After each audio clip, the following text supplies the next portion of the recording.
ಮೆಣಸಿನಕಾಯಿಗೆ 73,000 ರೂಪಾಯಿ ರೇಟ್ ಅನ್ನ ಮಾರಿವಿ. ಇಡೀ ರಾಜ್ಯಕ್ಕೆ ದಾಖಲೆಯನ್ನು ಮಾಡಿದೀವಿ. ಅದೇ ರೀತಿ ಈ ಸಲ 2023-24ರಲ್ಲಿ ಅತಿ ಬರಗಾಲದಿಂದ ಕೂಡ್ತಕ್ಕಂಥ ಜಿಲ್ಲೆ ಅಂದ್ರೆ ನಮ್ಮ ಕೊಪ್ಪಳ ಜಿಲ್ಲೆ.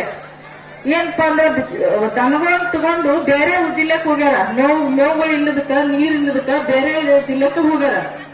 ಅಂತದ್ರಲ್ಲಿ ಸಾವಯವ ಕೃಷಿಯನ್ನ ಮಾಡಿ ನಾವು 15 ಕ್ವಿಂಟಲ್ ಇಂದ 20 ಕ್ವಿಂಟಲ್ ವರೆಗೆ ಮೆಣಸಿನಕಾಯಿ ಬೆಳೀತಾ ಇದ್ದೀವಿ. ಅದಕ್ಕೆ ಏನಪ್ಪಾ ಕಾರಣ ಅಂದ್ರೆ ನಮ್ಮ ಗುರುಪಾದೇಶ್ವರು ನಿರ್ಪಾದೇಶ್ವರರ ಆಶೀರ್ವಾದ ನನ್ನ ಮೇಲಿದೆ.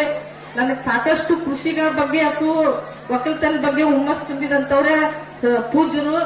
ಇವತ್ತು ನಾನು ಈ ಮೇಲ್ ಬಂದಿದ್ದೀನಿ ಅಂತಂದ್ರೆ ನಮ್ಮ ಕರ್ನಾಟಕ ರಾಜ್ಯ ರೈತ ಸಂಘದ ಉಪಾಧ್ಯಕ್ಷರಾದಂತ ಅಂದಪ್ಪ ಕೋಳೂರವರು, ಗುರುಪಾದೇಶ್ವರ ಮಹಾಶ್ರೀಗಳು, ನಮ್ಮ ಪತಿಯವರು ಎಲ್ಲರಿಂದನೂ ಕೂಡ ನಾನು ಒಂದು ಮಳೆ ಆಶ್ರಿತ ಪ್ರದೇಶದಲ್ಲಿ ಉತ್ತಮವಾದಂತ ಗುಣಮಟ್ಟ ಕ್ವಾಲಿಟಿಯನ್ನು ಮೆಣಸಿನಕಾಯಿಯನ್ನು ಬೆಳೆದು ಇವಿ ಅಂತಂದ್ರೆ ನಮ್ಮ ಕರ್ನಾಟಕ ರಾಜ್ಯಕ್ಕಲ್ಲ ಮುಂದಿನ ದಿನಗಳಲ್ಲಿ ಇಡೀ ಭಾರತ ದೇಶಕ್ಕೆ ಪರಿಚಯಿಸುವಂತ ಶಕ್ತಿ ನಮ್ಮ